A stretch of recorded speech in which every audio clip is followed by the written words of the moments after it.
नमामि धन्वन्तरिमादिदेवम् सुरासुरैर्वन्दितपादपद्मम् लोके जरारुभयमृत्युनाशनं दातारमीशं विविधौषधीनां शङ्खं चक्रं जलौकां दधतं मृतघटं चारुदोर्भिश्चतुर्भिः सूक्ष्मस्वच्छातिहृद्यं शुकपरिविलसन् मौलिमम्भोजनेत्रं कालाम्भोदोज्ज्वलाङ्गं कटितटविलसच्चारुपीताम्बराढ्यं वन्दे धन्वन्तरीतं निखिलगदवन् प्रौढदावाग्निलीलं प्रौढदावाग्निलीलं प्रौढदावाग्निलीलम्।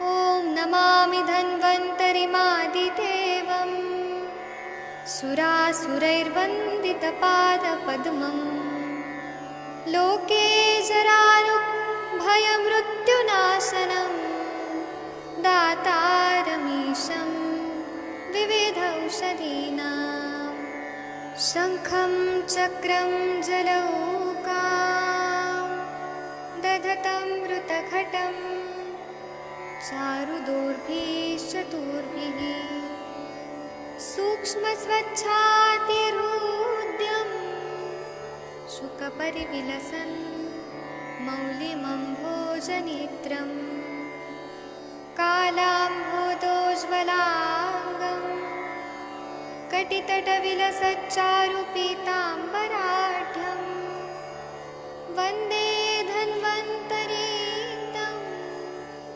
निखिलगदवन् प्रौढदावाग्निलीलं प्रौढदावाग्निलीलं प्रौढदावाग्निलीलम्।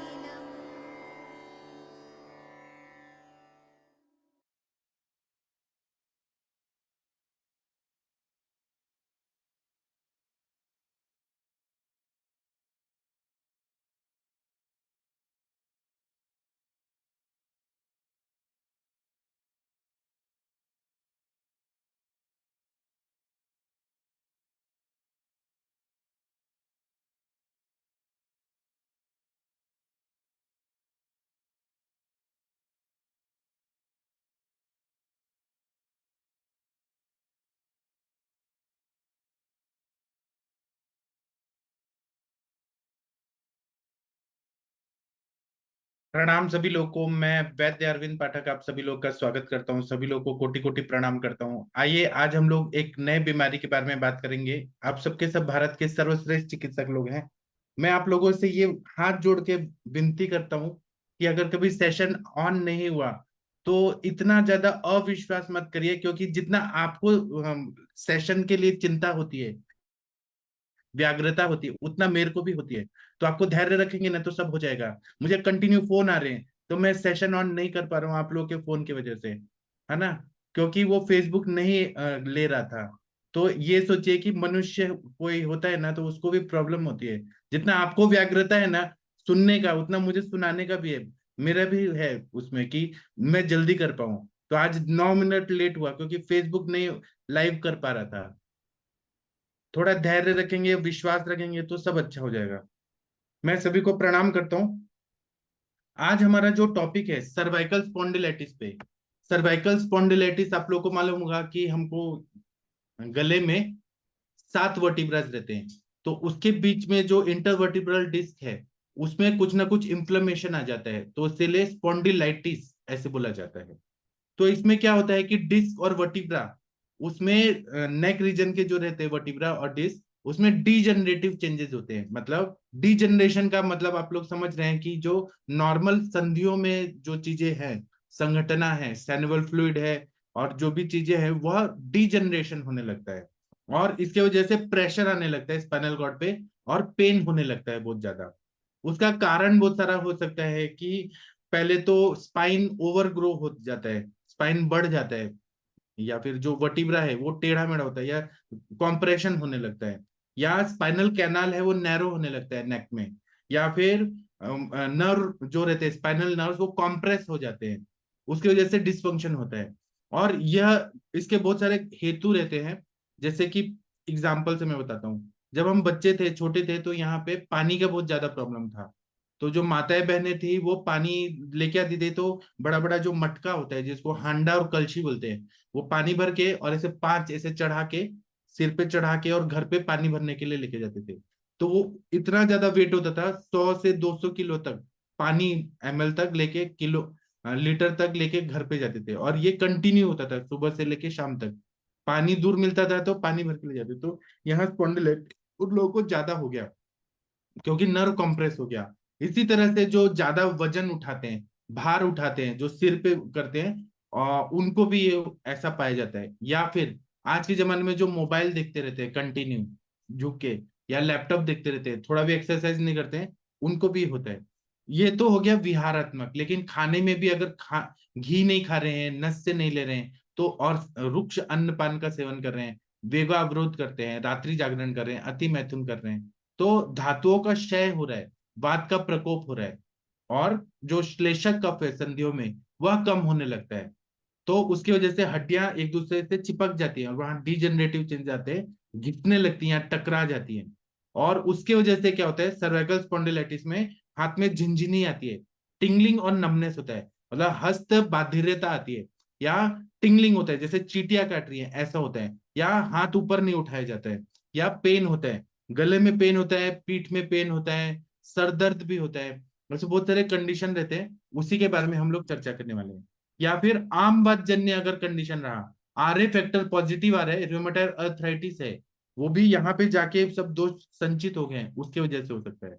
या जो वर्टिब्रास है वो फ्यूज हो गए, एक दूसरे से फ्यूज हो गए, एंकुलाइजिंग स्पॉन्डिलाइटिस जो बोलते हैं, चिपक गए हैं, तो वो पूरा कड़क हो जाता है, वो भी एक कारण होता है सर्वाइकल पेन का और डिजेनरेटिव चेंजेस का। तो इसमें सिम्टम्स क्या दिखते हैं, तो 30 साल की उम्र के बाद ये सर्वाइकल डिजेनरेटिव चेंजेस दिखने लगते हैं। तो कभी कभी शूटिंग पेन होता है, जिस तरह से धनुष बाण मारते हैं तो बाण जाके लगता है, वैसा शूटिंग पेन होता है, और वीकनेस बहुत ज्यादा आती है। उसी तरह से अगर ये ज्यादा बढ़ जाए तो सर्वाइकल स्पॉन्डिलाइटिस नीचे तक जाता है, लंबर रीजन में भी स्पॉन्डिलाइटिस होने लगता है, क्योंकि एक जगह शुरुआत हुआ तो रुक्षता रुक्षता रुक्षता करके नीचे भी आता है। तो पैरों में भी स्पाज्म आने लगता है, पैरों में भी हलचल बढ़ जाती है, या वहां पर भी कमर दर्द वगैरह होने लगता है।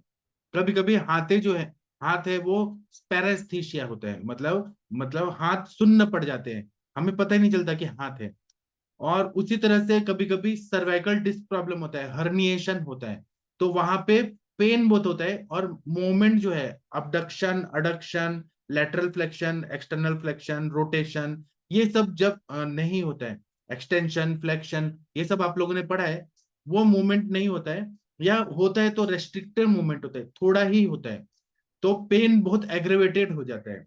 कभी कभी क्या होता है कि स्पाइनो ये जो ये कौन सा एक यहाँ मसल होता है, ट्रेपेजियस मसल का हो गया, बाइसेप ट्राइसेप, या फिर मसल टेयर हो गया, कोई भी मसल्स का जिम में गए और मसल टेयर हो गया, सुप्रास्पाइनेटस मसल, उसमें अगर टेयर हो गया जो यहाँ पे रहता है, तो उसके वजह से भी वो बढ़ के, बात बढ़ के, और फ्रोजन शोल्डर भी होगा और सर्वाइकल स्पॉन्डिलाइटिस भी होगा।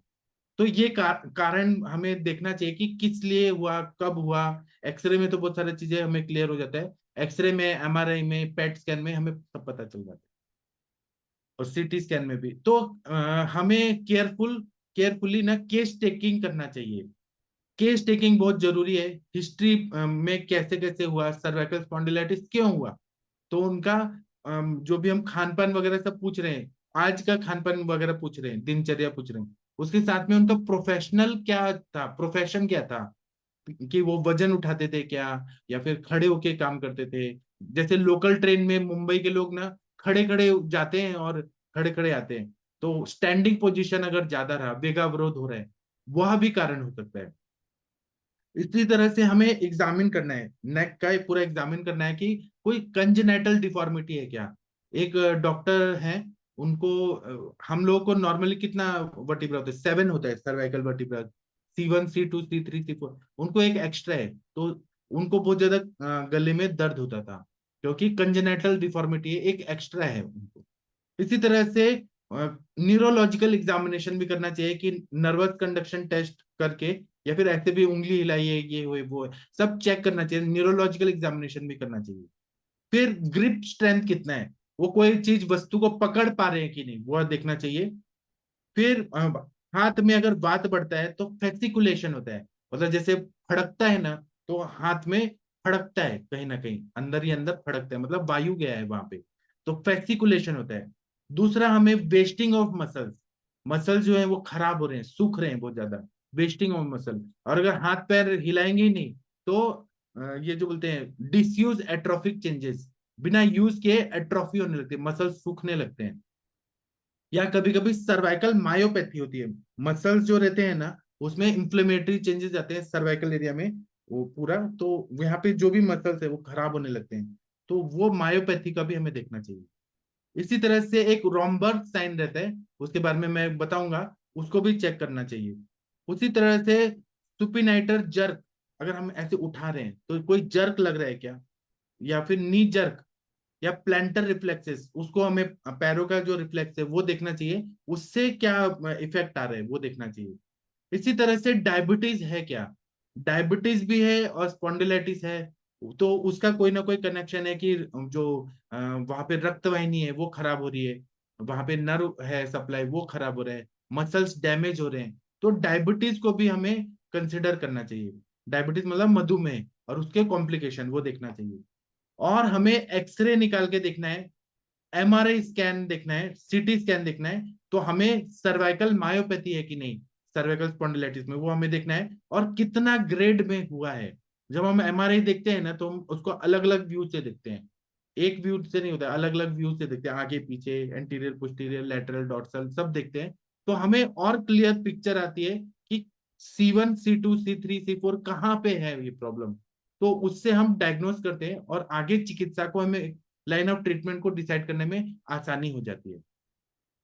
तो ट्रीटमेंट तो ये हमें देखना चाहिए कि जो संधियां हैं वो वहां पे कौन रहता है, तो श्लेषक कफ रहता है, कफ का स्थान है, कहीं ना कहीं कफ जो है वह कम हो गया है, इसके वजह से ऐसा प्रॉब्लम हो रहा है।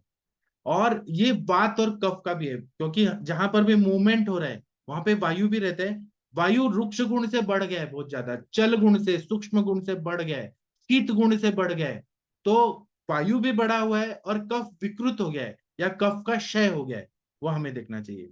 तो कभी कभी क्या होता है, आवरण जन्य संप्राप्ति होती है, और एक्यूट सर्वाइकल प्रोलैप्स भी हो जाता है, या फिर डीजनरेशन होता है, जैसे धातु क्षय जिसको बोलेंगे, अस्थि क्षय होगा, वहां पे जो शुक्र धातु है उसका क्षय होगा, मज्जा का क्षय होगा, रक्त का क्षय होगा, रस का क्षय होगा, सभी पूरा शरीर के अवयव सभी धातुओं से बने हुए हैं। तो है वो अस्थि तत्व प्रधान मतलब सर्वाइकल एरिया जो है वो पूरा अस्थि तत्व है, स्केलेटन है, लेकिन वहां पे रस रक्त मांस मेद अस्थि मज्जा शुक्र सब है, उनका क्षय होता है, तो धातु क्षयात्मक संप्राप्ति है, या फिर आवरण जन्य संप्राप्ति है, इसको हमें रूल आउट करना चाहिए। अगर आप नहीं कर पा रहे हैं ये, कोई बात नहीं, एमआरआई का सीटी स्कैन का करके और पूरा हेतु सेवन करके आप डायग्नोज करने का कोशिश करिए, तो आपको बहुत सारी चीजें समझ आने लगती है। इसी तरह से यह कब हो रहा है, रात में ज्यादा पेन हो रहा है, ठंडी के टाइम पे हो रहा है, बारिश में हो रहा है, जब बादल आ जाते हैं तब हो रहा है क्या, और या पूर्वी हवा का सेवन हो रहा है तब हो रहा है क्या, ट्रैवलिंग कर रहे हैं तब हो रहा है क्या। और सर्वाइकल स्पॉन्डिलाइटिस जो प्लेन से ट्रैवल करते हैं और यहाँ पे कुछ लगाते नहीं है, और ऐसे ही सो गए, टेढ़ा मेढ़ा सो गए, या जो ट्रेन में लॉन्ग जर्नी कर रहे हैं उनको भी स्पॉन्डिलाइटिस होता है, तो उसको भी देखना है। तो यहाँ पे हमें ये देखना है कि किस काल में ये पेन बढ़ रहा है। अब मैं चिकित्सा पे आऊंगा, लेकिन आप लोगों से मैं पहले जानना चाहता हूँ कि आप लोग क्या सोचते हैं, सर्वाइकल स्पॉन्डिलाइटिस एक्यूट फेज या क्रॉनिक फेज में, आप लोग का क्या मत है। डॉक्टर कंचन मैडम जी, आप कृपया बताएंगी इस टॉपिक पे। जी सर, प्रणाम सर। बहुत अच्छा टॉपिक है और ये इसके पेशेंट तो हमेशा आते रहते हैं। पर मुझे ये कोविड होने के बाद जब सबने मतलब ऑफिसेज ज्वाइन किए थे, तो उसके बाद बहुत सारे पेशेंट आए थे सर इसके। तो इसका मेनली उस समय का कॉज था कि जो लैपटॉप पे काम करने वाले लोग हैं वो बिल्कुल मतलब पोस्चर प्रॉपर मेंटेन नहीं रख पा रहे थे। उनका घर पे कैसे भी बैठना, सो के लैपटॉप यूज करना, बैठ के बिल्कुल नीचे मुंडी डाल के लैपटॉप यूज करना, मतलब लैपटॉप को एक सही जगह पे नहीं रखते थे और पोस्चर ठीक से नहीं होता था। ये यंग एज में भी मुझे मिला है, मतलब वो पीरियड में मैंने यंग एज पेशेंट भी काफी देखे। और हम आजकल बहुत ज्यादा मोबाइल का यूज हो रहा है और नीचे देख के हम प्रॉपर पोजीशन नहीं होती है एक्चुअली वो, हम बहुत देर तक, बहुत बार तो किसी ना लोग उस पे गेम खेलते रहते हैं, जैसे बच्चे तो खेलते हैं आजकल, बड़े भी मैं देख रही हूँ बहुत बार कि वो गेम खेलते रहते हैं या कुछ काम नहीं है रील्स देखते रहेंगे। टिकटॉक तो अभी बंद हो गया, वो टिकटॉक देखना, इंस्टाग्राम की रील्स देखना, यूट्यूब की रील्स देखना, ये कंटिन्यू चालू रहता है सर। उस वजह से भी ये जैसे कि डी जनरेशन होना स्टार्ट हो जाता है। एक जैसे आपने बताया कि वायु का वृक्ष गुण बढ़ने की वजह से हड्डियों में जैसे एक जो एक लचीलापन चाहिए वो नहीं रहता है। तो इसमें पेशेंट में मोस्टली कंप्लेंट्स ऐसी दिखती है, बहुत बार सीवियर पेन होता है, बहुत बार माइल्ड पेन होता है। कभी कभी पेशेंट बोलता है मुझे दोनों हाथों में झंझनाहट हो रही है, हाथ से चीजें, सीवियर कंडीशन में जो हाथ से चीजें छूट जाती है, पता नहीं चलता है उनको। और कोई कोई पेशेंट बोलता है नहीं मैं मुझे लिखने में भी परेशानी हो रही है, नीचे झुक के देखूं या फिर आजू बाजू देखूं तो मुझे चक्कर आ रहे हैं, मतलब वर्टिगो जैसे साइन होते हैं उनके बहुत बार। ये मुझे एक नॉर्मल ओल्ड एज पेशेंट में भी दिखे हैं, यंग एज पेशेंट में भी दिखे हैं। और जैसे कि ओल्ड एज पेशेंट में तो मोस्टली डिजनरेटिव हिस्ट्री रहती है, डिजनरेशन, बोन्स की डिजनरेशन होती है वो एज में।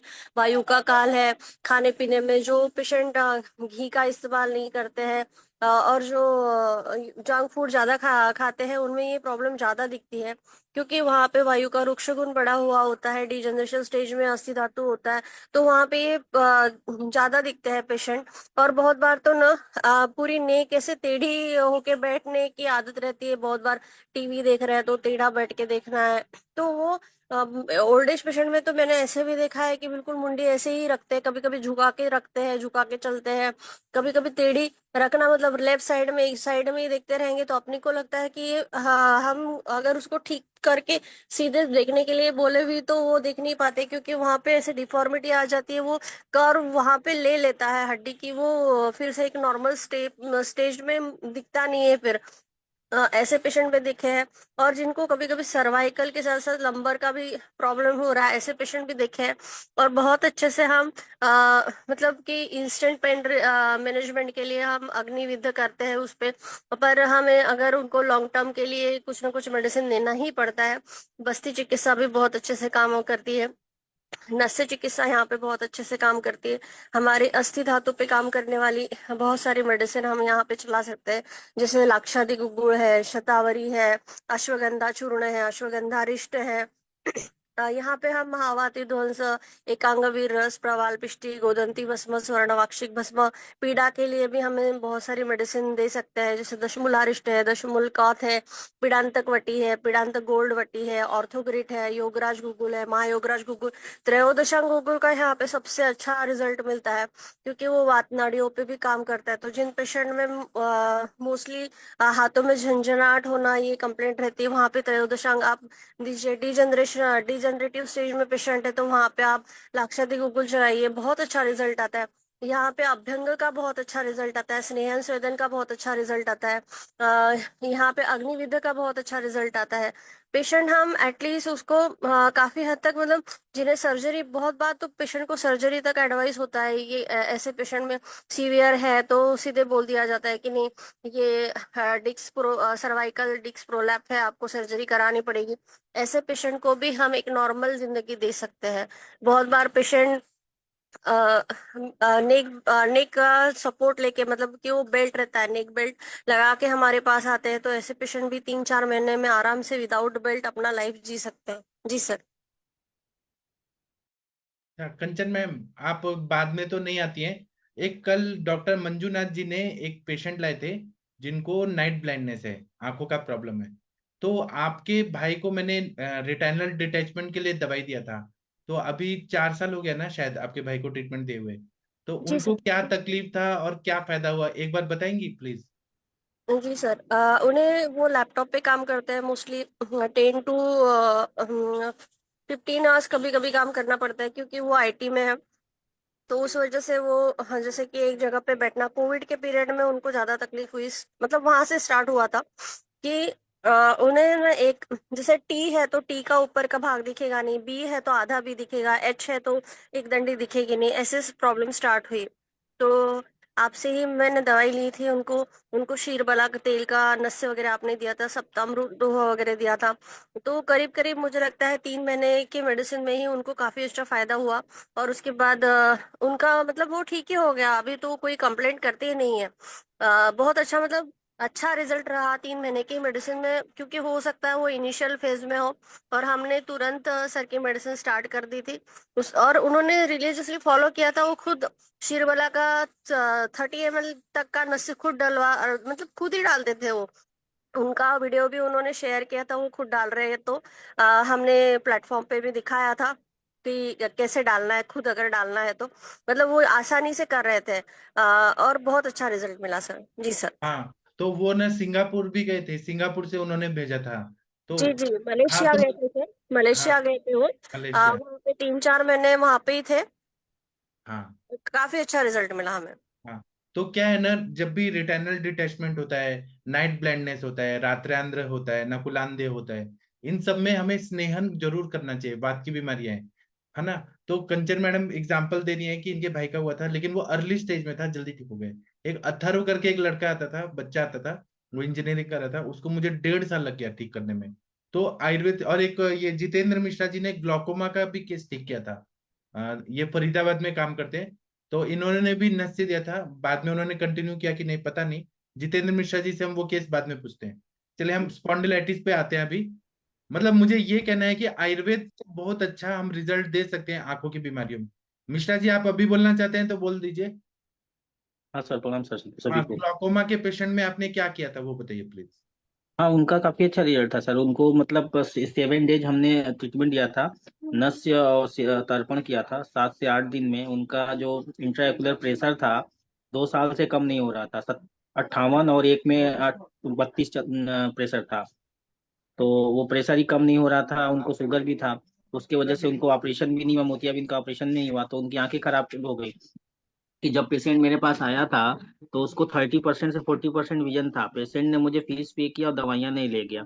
और मुझे 6 महीने बाद पेशेंट पूरी तरह से दोनों आंखों में ब्लाइंडनेस लेके आया। ठीक ना। तो उस समय मैंने पेशेंट को सजेशन दिया था कि नस और इसी निकल, पेशेंट को उस समय समझ नहीं आया। फिर पेशेंट हमें रिक्वेस्ट करके फिर दोबारा मेरे पास आया। तो जब मेरे पास आया तो उनका 7 से 8 दिन में सारा मतलब आंखों का इंट्राएकुलर प्रेशर जो है एकदम नॉर्मल हो गया था, जिसमें हम नर्स से चला था और तर्पण चला था। और साथ में उनको हमने बीच में मात्रा बस्ती भी दिया था। तो क्योंकि उनको विबन भी दिक्कत था, तो बहुत अच्छा आराम था उसमें। आपका जो सर क्वाथ है ना, अपना जो बृहत्वास का बृहद दिक्कत। बास्को क्वाथ, वो भी हमने दिया हाँ था उनको। और हाँ बहुत अच्छा पा। तो उनका 2-3 महीने ट्रीटमेंट जब चला था तो उस दौरान उनके आंखों में ना जैसे दरवाजा खुलने का साउंड, विजन वाला जो होता है ना, झिलमिलाहट, वो आ गई थी। पूरा हाथ हिलाओ तो उनको झिलमिलाहट दिख रही थी। ये सब दिख रही थी। फिर पेशेंट तो मतलब ये हम समझो कि 10 से 15% विजन आ गया था। लेकिन पेशेंट क्योंकि कंटिन्यू नहीं किया ट्रीटमेंट को, तो अभी भी ठीक है। अभी बीच बीच में मुझसे बोलते हैं कि मैं पैसे, हाँ मैं करूंगा मैं करूंगा, क्योंकि कई बार उन्होंने मुझे दोबारा और चीजों का ट्रीटमेंट लिया। तो पेशेंट, चूंकि आपको सबको पता है कि नस्य और इस तरह की केसेस में आपको लंबे समय तक ट्रीटमेंट लेना पड़ता है। ठीक ना। क्योंकि अगर पहले पेशेंट मेरे पास, जब मेरे पास 6 महीने पहले आया था, उस समय पेशेंट को ठीक करना ज्यादा आसानी था। जब पेशेंट का विजन पूरी तरह से ड्रॉप हो गया और फिर रिजुमिनेशन करने के लिए तो हमें 6-8 महीना टाइम चाहिए। तो अभी तक के प्रैक्टिस में मैंने देखा है सर का, जो जो सर जो हम लोग बोल्डली प्रैक्टिस जो करते हैं ना, सर के साथ में हम लोग जो बोल्ड होके प्रैक्टिस करते हैं, वो प्रैक्टिस बहुत ही मतलब कारगर है। क्योंकि देखिए अभी तक हम समन चिकित्सा करते हैं। समन चिकित्सा से क्या होता है कि हमें पता तो होता है कि रिजल्ट आएगा, लेकिन हम रिजल्ट पे कॉन्फिडेंस नहीं होते। जैसे तिक्तशील बस्ती सर मेजर केसेस में बताते हैं, अस्थि रोगों में। और तो नस्य बस्ती पंचकर्म और जो दवाइयां हम लोग सेलेक्ट करते हैं सर, जैसे विरेचन बट्टी सेलेक्ट करते हैं, कई दवाइयां सर से अब हम लोग सेलेक्ट करते हैं। तो मेन वैद्य के लिए जो अच्छी दवाइयों का अच्छी कमी है। जैसे सर के बुक से जो योग हम लोग पढ़ के और बस्ती में यूज करते हैं, चाहे खुद बना के देते हैं, तो उनका तो सर मिरेकल है सर। मतलब ये मान के चलिए कि साधना के साथ साथ हम लोग को जो गुरु का सानिध्य मिलता है, और गुरु के सानिध्य के साथ साथ हम हमारा जो कहते हैं ना पेशेंट को, हम लोग आज के डेट में ये तैयार रहते हैं कि नहीं ये वाला भी केस ले लेंगे। उसका कारण क्या होता है कि हम सब जो वैद्य समूह है ना, ये बहुत बड़ा, मतलब हम सारे वैद्य यहाँ पे काफी, मतलब पिछले कई सालों से, 2-3 सालों से हैं। तो हमने देखा है नए स्टूडेंटों के लिए सर, तो ये मान के चलिए कि अगर कोई भी स्टूडेंट सुन रहा है सर ना, तो आज अगर हम लोगों के साथ जुड़े जाता है ना सर, तो विद इन 5 साल अगर उसे लगेगा सर, हम लोगों से बहुत बड़ा वो वैद्य बन सकता है सर। हम लोग के समय कोई बताने वाला नहीं था सर, कोई ये बताने वाला नहीं था। हम लोग छोटी छोटी चीजों को कलेक्ट कर रहे हैं। मतलब आप सोचो सर कि कॉन्फिडेंस आज बता, ग्लाइकोमा के केस हुआ सर, सर्वाइकल सर्वाइकल स्पॉन्डिलोलिसिस का केस सर मेरे यहाँ बड़े अच्छे से ट्रीट होता है, बहुत अच्छे से। मतलब आप ये समझो कि जो सर जो आज कारण बता रहे हैं ना, वात का मतलब टोटली आकर उस पर हम काम करते हैं, वस्ती करते हैं, नस्य करते हैं, पेशेंट बहुत अच्छा ट्रीट होता है। ग्रीवा बस्ती करते हैं, बहुत अच्छा पेशेंट ट्रीट होता है। जी, सही बताया। तो सर हम आपसे जरूर सीखेंगे कि आपने ग्लूकोमा में क्या क्या दवाई दिया था, दस्ते में कौन सा तेल दिया था आपने सर। नस में सर अपना तो पहले तो पेशेंट को थोड़ा सा शुरू में तो मैंने ज्योतिष भी ऐड किया था, लेकिन मैंने ज्यादातर क्षीर वाला 101 आवर्ती ही दिया था। हाँ, तो उससे ज्यादा इफेक्ट होता है आंखों में, क्योंकि शीर है और बला है, ब्रीहण भी हम्म। करता है, स्नेहन भी करता है। चलिए और हम वो। आपका जो तेल मंगाया था ना सर, वही मंगाया था। हाँ, आपका जो साइनस वाला भी तेल है सर ना, बृहद, वो क्या नाम है, पंचतु हाँ, शब्द हर तेल। बृहस्पति, वो भी जबरदस्त। उससे मेरा साइनस के पेशेंट वो क्या कहते हैं, वो ठीक हुए, और उनमें मतलब बहुत अच्छा ठीक हुए, और उसके वो फिर बाद भी मेरे बीमारी पास नहीं पड़ते, बीमारी नहीं हाँ, पड़ते ना, ठीक ही हो जाते हैं। हाँ।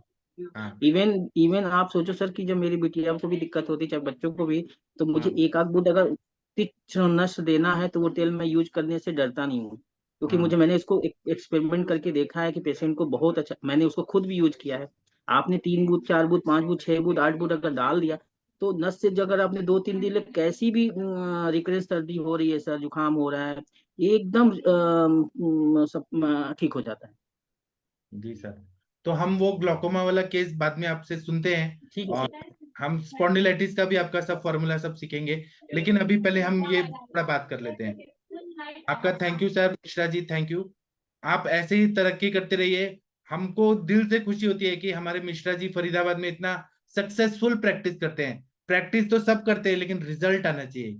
जब तक रिजल्ट नहीं देंगे, लोग कैसे विश्वास करेंगे। और लोग ना आपका नाम सुन के ना 7 समुंदर पार से भी आना चाहिए, मतलब अमेरिका से, ब्राजील से आना चाहिए, कि ये वैद्य के, और उतनी ख्याति होनी चाहिए आपका, कि उतना दूर से आए और बोले कि हाँ हमको इनसे ठीक होना है।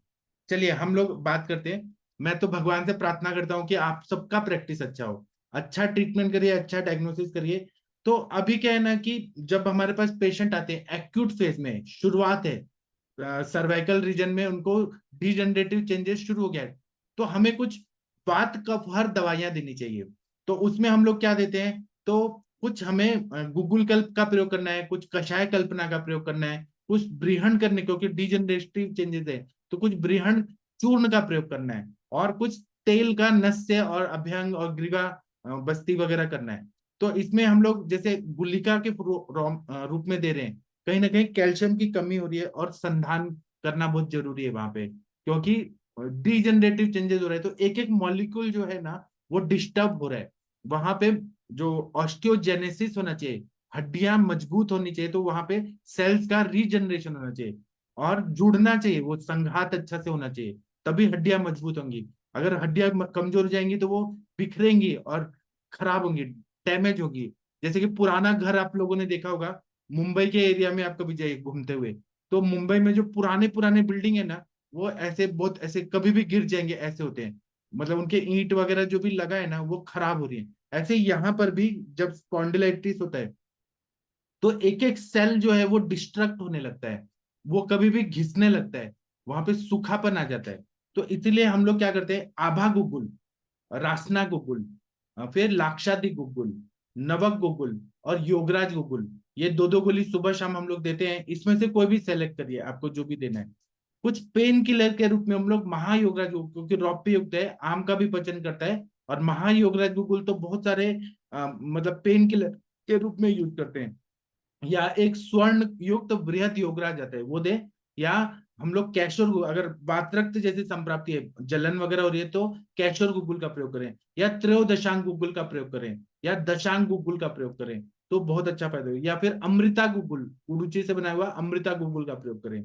वो आप लोग अपने बुद्धिमत्ता के हिसाब से प्रयोग कर सकते हैं। इसी तरह से कुछ कषाय है, जैसे रासना सप्त कषाय है, रासना शुंठी आदि कषाय है, दशमूल कषाय है, वर्ण आदि कषाय है, अष्टवर्ग कषाय। अष्टवर्ग में क्या होगा, जीवक ऋषभक छोड़ के मेधा, महामेधा, काकोली, शिर काकोली, मधुपर्णी, माशपर्णी, जीवंती, यष्टि, मधु, इसका काढ़ा जो रहता है उसको हम पीने के लिए देते हैं। तो वो ब्लड सर्कुलेशन को अच्छा कर देता है। जितना ब्लड सर्कुलेशन अच्छा होगा, स्त्रोतोरोध दूर होगा, आम का पचन होगा, उतना फिर रीजनरेशन होने लगता है और पेन भी कम होने लगता है। इसी तरह से रासना सप्तक कषाय के साथ रासना पंचक कषाय भी प्रयोग करते हैं, महारासनादि कषाय, भद्रदार्वादि कषाय, फिर प्रसारण्यादि कषाय। ये सब वात कफहर और उष्ण कषाय हैं, क्योंकि वो वात को कम करते हैं, वात का शीत गुण कम करते हैं, स्तंभ को कम करते हैं, और वहां पे ब्लड सर्कुलेशन अच्छा करते हैं, और कफ का भी शीत गुण को कम करते हैं। इसी तरह से कुछ ब्रीहण करने के द्रव्य देते हैं हम लोग आयुर्वेद में, जैसे कि 1 से 2 ग्राम की मात्रा में देते हैं। तो हम लोग अश्वगंधा चूर्ण है, बला चूर्ण है, कपिकच्छु चूर्ण है, ये मांस धातु पे भी काम करता है, शुक्र धातु पे भी काम करता है, और रीजनरेशन का कार्य करता है। इसी तरह से ग्रीवा बस्ती करना है तो कार्पास हस्त्यादि तेल होता है, जो कपास के उससे जो बीज होता है ना, उससे बनता है। कार्पास हस्त्यादि तेल है, पिण्याक तेल है, प्रसारण्यादि तेल है, या धानवंतर तेल है, इसका हम ग्रीवाबस्ती करते हैं। या शीर बला तेल है, शुद्ध बला तेल है, चंदन बला लाक्षादी तेल है, वह आप या लाक्षादी तेल है। पेशेंट के अफोर्डेबिलिटी कैसी है और आप कौन सा मेडिसिन किस पेशेंट के लिए युक्तिपूर्वक प्रयोग कर रहे हैं, वो आपका स्किल है। आपने बहुत सारे द्रव्य पढ़ा करिए, उसमें से कौन सा द्रव्य आपको सही लगता है उसका प्रयोग करें। उसी तरह से कुछ लेप कल्पना करते हैं, क्योंकि जिस तरह से हम लंघन करते हैं, मतलब कुछ न खा के, गर्म पानी पी के, या मुद्ग यूज पी के, या मंड पी के हम लोग कुछ ना खा के लंघन करते हैं, आम का पचन करते हैं। तो लेप कल्पना भी जो है स्थानिक लंघन का कार्य करती है, क्योंकि दोषों का पचन करती है, स्त्रोतोरोध को दूर करती है। तो इसमें हम लोग क्या करते हैं, दशांग जो लेप होता है उसको गर्म करके पानी में, पानी के साथ थोड़ा सा गर्म करके लेप जैसा बना के, और महानारायण तेल में मिक्स करके, और ऐसे पूरा लेप लगा देते हैं। या कोट्टम चुक्की आदि चूर्ण है, उसका हम लेप करते हैं। या रासनादि चूर्ण है, उसका लेप करते हैं। या कोल कुलत्थादि चूर्ण है, उसका हम लोग लेप करते हैं। तो और इमली के रस के साथ करें तो और ज्यादा वात शामक रहता है। या फिर हम लोग सिरका होता है उसके साथ, या कांजी के साथ मिक्स करके वहां पे लगा दे लेप के रूप में, उससे पेन बहुत रिलीफ होता है। उसी तरह से इसको दिन में 2 बार करना चाहिए लेप को, और फिर गर्म पानी के कपड़ा भिगो के पोंछ देना चाहिए। उसी तरह से बालू का स्वेद कभी कभी करने से यहाँ पे फायदा होता है। वो आपका स्किल है कि आप बालू का स्वेद कर रहे हैं, लेप कर रहे हैं, ग्रीवा बस्ती कर रहे हैं, क्या कर रहे हैं, वो आपका स्किल है। और कभी कभी ऑयल ज्यादा नहीं लगाते हम लोग, ऑयल लगाने से वो पेन एग्रेवेट होने का डर रहता है वहां पे, क्योंकि ना थोड़ा भी नस दब गया ना तो और पेन हो सकता है, वो आपको देखना है। तो हम लोग रुक्ष स्वेद करते हैं, आम का पचन करते हैं, उसके बाद में लेप वगैरह करके फिर तेल से अभ्यंग करते हैं, नाड़ी स्वेद करते हैं। वो आपको, क्योंकि अगर आमवात जन्य है संप्राप्ति तो तेल लगाने से बढ़ जाएगा। आमवात कैसे समझेंगे, तो भूख नहीं लग रही है, हुरलास हो रहा है, जीभ में, टंग में वाइट कोटिंग है बहुत ज्यादा, ये ऐसे हमें समझ आता है कि आमवात जन्य सर्वाइकल स्पॉन्डिलाइटिस है। जब आगे बढ़ना है हमें, जब ये आमावस्था चली गई, अग्नि अच्छा हो गया, पेन रिलीफ हो गया, तब उसको और ठीक करने के लिए हमें क्या करना है, तो गंध तेल जो है, 2 तेल होता है, पिंड तेल, गंध तेल। तो गंध तेल को या पिंड तेल को, दोनों को हम उनमें से एक लेके 10-10 ड्रॉप जो है वह पानी के साथ लेते हैं, और गंध तेल बनाते हैं तो उसमें तिल का कोई संस्कार होता है। भागवत संहिता में बोला है गंध तेल कैसे बनाते हैं, तो उस तरह से हम लोग गंध तेल का प्रयोग करते हैं। उसी तरह से धानवंतर तेल 101 आवर्ती को दूध में डाल के पीने के लिए देते हैं। या फिर हम लोग शीर बला तेल 101 आवर्ती का पीने के लिए देते हैं, या शीर बला तेल देते हैं, या गुगुल तिक्ता घृतम देते हैं, या वर्ण आदि घृतम देते हैं, या नारसिंह रसायन देते हैं। नारसिंह रसायन जो है, नाम तो है नरसिंह भगवान का, उसमें लेकिन इतनी ताकत होती है, आप लोग कभी भी देखिएगा, अगर 3 से 6 महीना तक आपने नारसिंह रसायन किसी भी पेशेंट को दिया, तो डीजनरेटिव चेंजेस है वह पूरी तरह से रुक जाएगा और रीजनरेशन होने लगता है। इसको पेट स्कैन में देख के मैंने देखा है ऑर्थोपेडिक सर्जन के पास कि जो डिजनरेशन होके घिस गया था हड्डियां, जैसे नी ज्वाइंट हुआ या सर्वाइकल एरिया का हो गया, वो नया आ गया।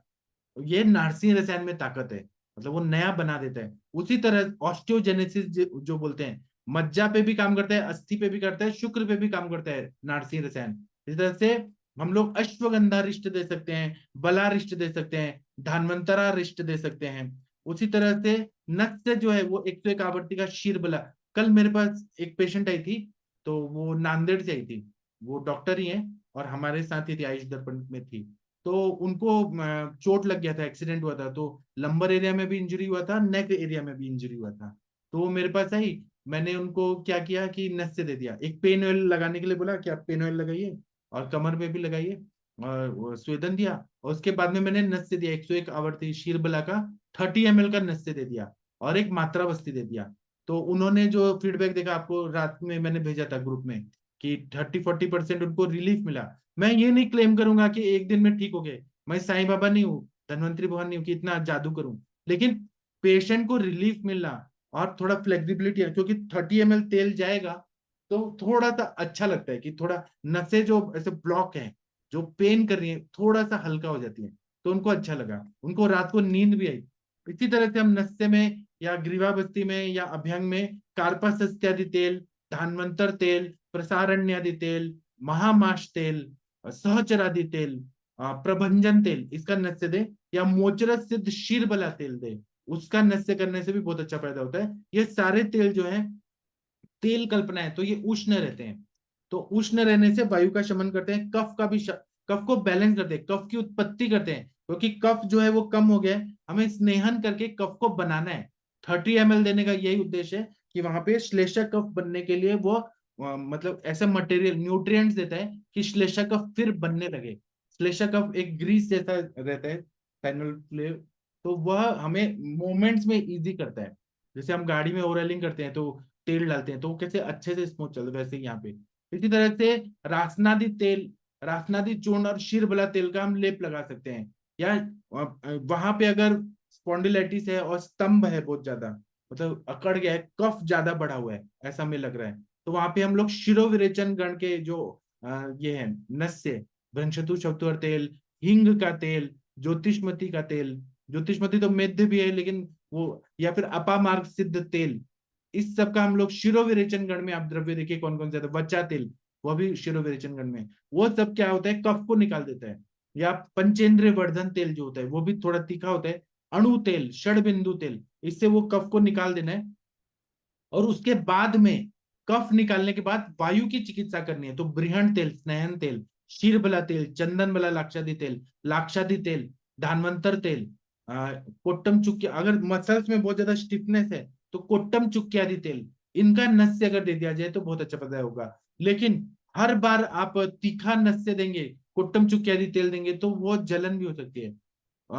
मैंने एक बार ऐसे किया था एक्सपेरिमेंट कि मैंने महाविषगर्भ तेल का नस्य दे दिया फ्रोजन शोल्डर को, स्पॉन्डिलाइटिस भी था, वो एक फार्मासिस्ट थे, तो उनको फायदा हुआ, मैं ये मानता हूँ। लेकिन उस टाइम मेरा नया प्रैक्टिस था, मैंने, उन्होंने बताया कि आंखें ऐसे छोटी छोटी हो रही हैं और बहुत ज्यादा जल रहा था, पेशेंट को आंसू बता रहे थे। तो हमें पैलेटेबल क्या है, पैलेटेबल का मतलब है कि पेशेंट को साथ में क्या है वह भी देखना चाहिए। हमारा मेरा वो ट्रीटमेंट सही रिजल्ट आया, महाविषगर्भ तेल का अभ्यंग करके नाड़ी स्वेद दिया, सब कुछ किया, लेकिन हमें इतना पेशेंट को रेड हो जाए पूरा म्यूकोजल मेम्ब्रेन, ऐसा नहीं करना है। तो इसीलिए मैंने रिसर्च कर करके 101 आवर्ती का शीरबला तेल बनाया, तो वो डालने से जलता नहीं है और स्नेहन ज्यादा लेता है, और पेशेंट लेता है मांग मांग के और ठीक हो जाता है।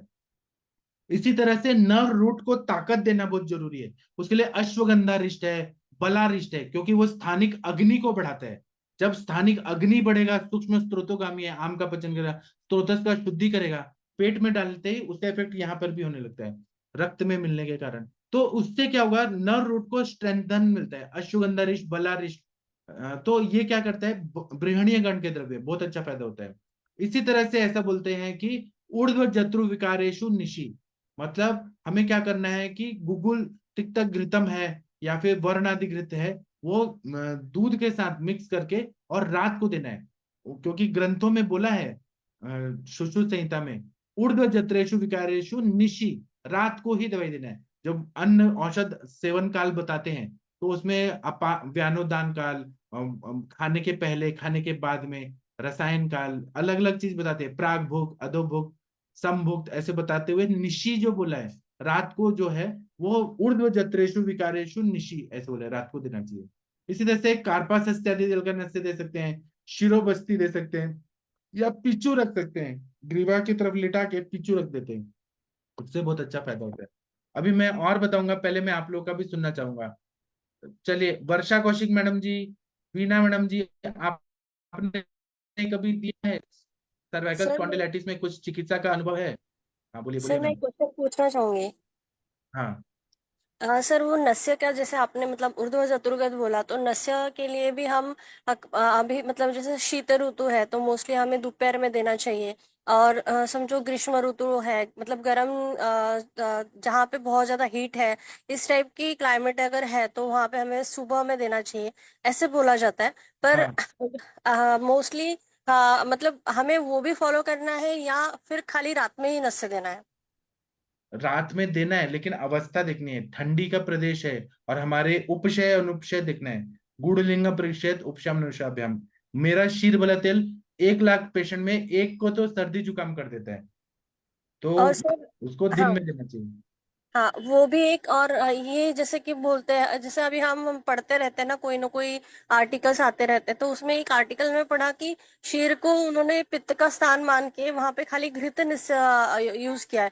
तो घृत, प्लेन घृत उनका कहने का उद्देश्य था, या फिर जैसे कि महाकल्याणक घृत है, या फिर जो भी हम जो घृत कल्पनाएं यूज करते हैं, तो उस टाइप के घृत यूज बोले होंगे उन्होंने, या मतलब सोचने का। क्योंकि प्रैक्टिकल है, हमें तो हम सोचते हैं कि कफ है वहां पे, हमें कफ का विरेचन, क्योंकि हमारे ग्रंथों में तो वैसे ही लिखा है शमन नस्य शोधन रस्य, मतलब उसी टाइप से हम ट्रीट करते हैं ना, कि जैसे कि बहुत ज्यादा कफ है तो हम उसको कफ को निकालने के लिए देते हैं कि वहां पे शोधन होना चाहिए, शोधन नस्य है। तो फिर हमें कैसे सोचना है सर यहाँ पे? हाँ, तो हमें यही देखना है कि जहां पे शोधन की जरूरत है तो शोधन दे। तो आपने तो सब चीज बता ही दिया ना, जहां शोधन की जरूरत है। वो महेंद्र सर ने भी कल बोला था कि कोई कोई पेशेंट को में पहले शोधन करके कफ को निकाले और उसके बाद में ब्रिहण करे, शमन करे, स्नेहन नस से अलग अलग दे। कभी प्रधमन नस से भी देना पड़ता है, अलग अलग रहता है। मैं नस, मतलब अलग अलग अवस्था में हो जाएगा ना, समझो एक आधे हाँ पेशेंट में बहुत कफ है, उसको पहले निकाल दे, फिर बाद में अगर वो रुक्ष हो गया अंदर, वो बोलता भी है बहुत बार, हमें भी खुद को भी लगता है। तो मैंने जैसे कि अभी बीच में अणुतेल नस्य डाला, तो मुझे पूरा काफी कफ निकला, फिर बाद में मुझे लग रहा था ड्राइनेस, तो मैंने आपका शीरबला रखा हुआ था, मैंने शीरबला डाला, तो मुझे काफी अच्छा लगा, मतलब दोनों चीज मैंने यूज की। तो मुझे हाँ, वही, हाँ वही था कि ऐसे मुझे होता है। हाँ, कि कंटिन्यूअसली एक ही टाइप का नस्य नहीं होना चाहिए, हमें अवस्था हम्म, अनुसार उसे चेंज करना चाहिए, है ना? हाँ हाँ, ब्लाइंडली आयुर्वेद का प्रैक्टिस नहीं करना है। सर्वाइकल स्पॉन्डिलाइटिस इसको शीरबला तिल करने से ऐसे नहीं करना है। हम लोग श्रेष्ठ चिकित्सक हैं और चिक चिक करते हैं केस का, कि यहाँ पे कफ है, पित्त है, बात है, क्या है, उस हिसाब से चिकित्सा करते हैं हम लोग। जी सर, थैंक यू सर। हाँ, थैंक यू। हरिहर सर, आप कुछ बोलना चाहते हैं? आदरणीय जी हरिहर। सर। हाँ सर, बोलिए। इस साल में फरवरी महीने में मेरे को एक एनकोलाइटिस स्पॉन्डिलाइटिस का पेशेंट आई थी। हाँ 2 साल से वो उस रोग से पीड़ित थी। तो हाँ मैंने आपने जो बताया हो, आपने तो वो कुल्हड़ तेल भेजा था। हाँ हाँ, वो दिया। और महावात विध्वंस रस, हाँ महायोगराज गूगल, वात हाँ गजांकुश रस हाँ और लाक्षादी गूगल दिया। हाँ। साथ में सिरबला तेल की बस्ती दी थी। तो सर 3 महीना में अभी कंप्लीट है, 1 साल से कुछ हुआ नहीं है। एंकुलाइजिंग स्पॉन्डिलाइटिस पूरा ठीक ही हो गया? वाह सर वाह। हाँ सर बिल्कुल। अभी तक तो उसने बस्ती भी दिया था सर इन्हें, और नस्य भी दिया था सिरबला तेल। नस से कितना दे देते मात्रा? वो तो 5-5 बूंद डालती थी सर। ठीक है ठीक है, उससे ही फायदा हुआ ना, जितना भी डाले, भगवान की रक्षा करें। जी। लेकिन अभी तक हुआ नहीं है सर, 1 साल होने वाला है। हाँ, तो आप सर, आपको पता नहीं है, आपके हाथ में ना सोमनाथ भगवान और द्वारकाधीश ने कुछ तो हीलिंग हैंड दिया है, आशीर्वाद दिया है आपके हाथ में। आप जो भी केस लेते हैं उसको ठीक ही कर देते हैं, और आयुर्वेद का बहुत अच्छा काम और करते सर बस्ती लेने में भी वो पूरा तैयार हो गई थी बस्ती लेने में, वो बोलती थी मैं ले लूंगी, तो उसने 20 दिन तक लिया था। हाँ सर। सर आप जो भी केस बताते हैं इससे दूसरे लोगों को कितना मोटिवेशन मिलता है कि हम भी ऐसा करेंगे। जी sir, thank you sir. Beena ma'am आप कुछ बोलना चाह रही हैं? सर हाँ आज बोलिए। हमने एक पुष्पवन संस्कार किया था। पुंसवन संस्कार, यहाँ प्लेटफॉर्म पे देखिए, ध्यान से बोलिए, सब नहीं लोग। वो तो नहीं बताने वाला हूँ, इसलिए मैं तो खाली हाँ आयुर्वेद का हाँ सुश्रुतोक्त। हाँ, बहुत अच्छा किया सर, थैंक यू। लेकिन उसका आप बोलेंगे ना, लोग ना कुछ उसका गलत वो करके आपको प्रॉब्लम ना क्रिएट करते। हाँ। नहीं नहीं, हाँ, इसलिए बीना लेना मैम पड़ा। आप क्या बोल रही हैं? हाँ सर, आज का टॉपिक बहुत अच्छा है, स्पाइन का। बहुत अच्छा, भरपूर इस पेशेंट टॉपिक पर आते मैं हैं। 5 दिन और सेशन करना चाहता हूँ। जैसे cervical spondylitis with dominancy of pain, cervical spondylitis with dizziness, भ्रम, सर्वाइकल स्पॉन्डिलाइटिस विद नमनेस, प्रसुप्ति या कफावृतत्व, या सर्वाइकल स्पॉन्डिलाइटिस, मतलब ऐसे करके मैं बहुत सारा लेना चाहता हूँ। आप लोग रेडी हैं क्या एक टॉपिक पे ज्यादा? हाँ, बहुत इसकी जरूरत है सर आज। जी कितने पेशेंट आते हैं, बोले तो यंग एज के बच्चे भी, उनकी ड्यूटी भी ऐसी रहती है। उनको टारगेट दिया जाता है 12-12, 15-15 घंटे वो लैपटॉप के सामने चेयर पर बैठे रहते हैं। और प्रवास उनका बहुत होता है, रात्रि जागरण। उसके साथ उनका खान पान, अन्न पान भी रुक्ष है, सब उनकी आदतें भी अच्छी नहीं है। तो वात प्रकोप होता है। और खाना भी ऐसा है कि कफ प्रकोप भी होता है। और उससे उनको पीठ का, मान का बहुत बहुत बहुत पेशेंट है सर ऐसे। और हम कभी तो आर्थो के पास एक फेरी लगाते हैं, उनके घर में कुछ तो भी कारण से जाते हैं तो उनके भी हॉस्पिटल फुल है। एज ओल्ड एज का व्याधि है ये। मगर ओल्ड एज में होता ही है। मगर छोटे छोटे बच्चों को भी 30 साल के, 32 साल के बच्चों को भी ये सब स्पाइन के डिसीज हो रहे हैं सर। इसकी बहुत जरूरत है सर। जी। और ना क्या है ना कि हाँ, आप कुछ और बोलना चाहती हैं क्या मैम? हम बहुत बोलना चाहती मगर आपके आगे नहीं सर। और नहीं, आप बोलिए बोलिए। कंचन, कंचन जी का मुझे बहुत कौतुक होता है। मैं कौतुक लगता है उनका, कितनी अच्छी स्टडी करती है, सूक्ष्म विचार करके वो व्यक्त होती है। और मुझे भी उन्होंने जो पूछ लिया ना, वो ऋषिकेश म्हात्रे का नाम लेना है या नहीं मुझे नहीं लीजिए मालूम। लीजिए लीजिए, वो ली, सर तो ले बहुत हाँ। अच्छे हैं। हाँ तो उन्होंने जो लिखा है वो मैंने भी पढ़ा है कि हाँ। कंफ्यूज हो गई, मेरा सर हल गया, हिल गया पूरा। कैसे विचार करते हैं अलग अलग प्रकार से। आप तो बताएंगी उन्होंने क्या लिखा है हिंदी में? आप बताइए या 9 बजे के सेशन में बताइए। हाँ, 9 बजे के सेशन में बताऊंगी। हाँ 9 बजे के सेशन में बताऊंगी। हाँ, हाँ, चलेगा सर, थैंक यू। ठीक है। और क्या बोला है, नाशा ही शीर्षो द्वारम, नाक जो है वो शीर का द्वार है। और नस्य देने से क्या होता है? तत्रावसे तत्रावसेचित औषधम स्त्रोत श्रृंगाटकम प्राप्यम व्याप्य मूर्धानम नेत्र श्रोत्र कंठादि सिरा मुखानी च। मतलब हम जब नाक में दवाई डालते हैं तो यह श्रृंगाटक मर्म तक जाता है, पूरी तरह से व्याप्त हो जाता है, मूर्धा में जाता है, नेत्र में, श्रोत्र में, कंठ आदि में, सिराओं के मुख में जाता है। मुंजी का दिशा निश्वासक्त ऊर्ध्व जत्रुगताम वैकारिक कम शेषामशाशु दोष सहति मुत्तमांग दश मुत्तंगाम अपकर्षति। मतलब ये बोल रहे हैं कि जब ये जाता है तो वहां के जितने भी रोग है उसको नष्ट कर देता है। और ऊर्ध्व जत्रुगत जितने भी विकार है उसके लिए नस्य चिकित्सा सर्वश्रेष्ठ चिकित्सा है। तो यहाँ सर्वाइकल स्पॉन्डिलाइटिस है उसमें तो बहुत जरूरी है। और ऐसे बोला है, स्तंभ सुप्ति गुरुत्वाद्या श्लेष्मिका यो शिरो गदाहा।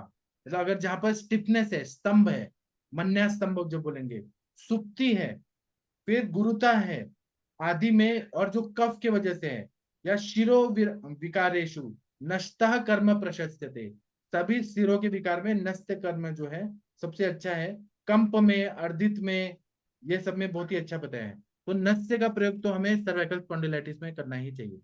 अभी मैं एक लेक्चर में सर्वाइकल स्पॉन्डिलाइटिस एंड फाइब्रोमाइल्जिया, इस पर मैं एक लेक्चर लूंगा।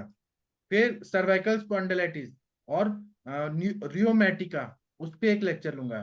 फिर उसके बाद में cervical spondylitis and cervical arthritis, इस पे एक लेक्चर लूंगा।